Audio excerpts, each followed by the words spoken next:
Tantrum adalah sebuah fase yang normal dilalui anak usia balita pada masa tumbuh kembangnya karena belum dapat mengelola dan mengekspresikan emosinya dengan baik.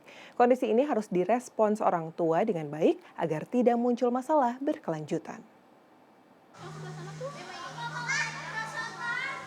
Sebagai ibu dari satu orang anak, Rianti Aprilia mengaku sudah terbiasa melihat si kecil tantrum.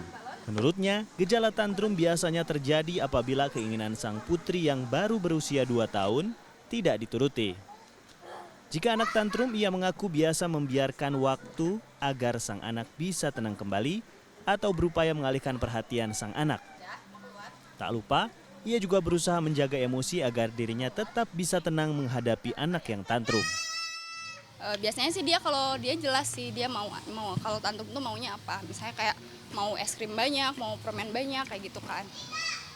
Nah jadinya ya udah aku diamin aja dulu gitu sampai dia tenang. Agak lama sih emang, kadang 5 menit, bahkan pernah sampai kayak 10 menit gitu. Tapi ya udah habis itu dia diem gitu. Atau enggak dialihkan aja, saya kayak ya udah yuk kita main kemana gitu, atau nggak main sama teman sebayanya yuk gitu. Terus dia biasanya mau sih. Biasa aku kontrol emosi aja, tarik nafas gitu. Aku selalu berpikir udah ini nggak apa-apa, ini juga nanti terlewati gitu aja sih. Disabar-sabarin aja gitu. Iya, semua ibu juga pasti mengalami kan gitu. Iya. Hal senada diungkapkan Yosi yang memiliki 2 orang anak. Ia mengungkapkan anaknya akan tantrum terutama saat memperebutkan mainan. Biasanya, ia akan membiarkan sang anak meluapkan emosi hingga kembali tenang dengan sendirinya. Kalau misalnya dulu sebelumnya suka berhenti disuruh berhenti malah lebih lama gitu. Kalau mereka setelah itu dibiarin dulu mereka mengelola emosinya gitu istilahnya, merekanya lebih cepat berhentinya. Tantrum adalah sebuah fase yang normal dilalui anak usia di bawah 5 tahun pada masa tumbuh kembangnya. Karena belum dapat mengelola dan mengekspresikan emosinya dengan baik.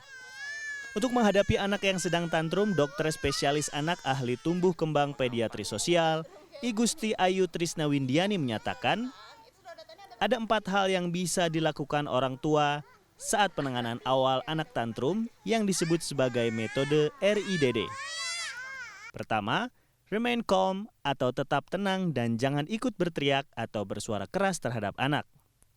Kedua, ignore the tantrums atau abaikan perilaku tantrumnya tapi tetap perhatikan keselamatan anak. Ketiga, distract the child, yakni cobalah untuk mengalihkan perhatian anak sambil berikan waktu untuk mengeluarkan energinya. Keempat, do say yes, artinya jika sang anak tidak menyakiti diri sendiri atau orang lain saat tantrum, orang tua bisa memberikan kata ya. Namun tidak serta-merta pada segala hal yang diminta saat merengek agar tidak menjadi pola berulang. Berkomunikasilah yang baik dengan anak. Berinteraksilah yang baik. Jadilah role model yang baik bagi anak. Dan tanamkan hal-hal yang positif kepada anak. Ya, apalagi pada saat sekarang di mana media sosial luar biasa. Harus diajarkan bagaimana menjadikan intra dan interpersonal yang baik. Bagaimana dia mengelola emosinya. Dengan penanganan yang baik, maka tantrum saat balita tidak akan berdampak pada pengelolaan emosi anak saat beranjak dewasa, seperti menjadi anak yang pemarah, suka membuli atau memendam emosinya tanpa diceritakan kepada orang tuanya. Tim Liputan CNN Indonesia, Bandung, Jawa Barat.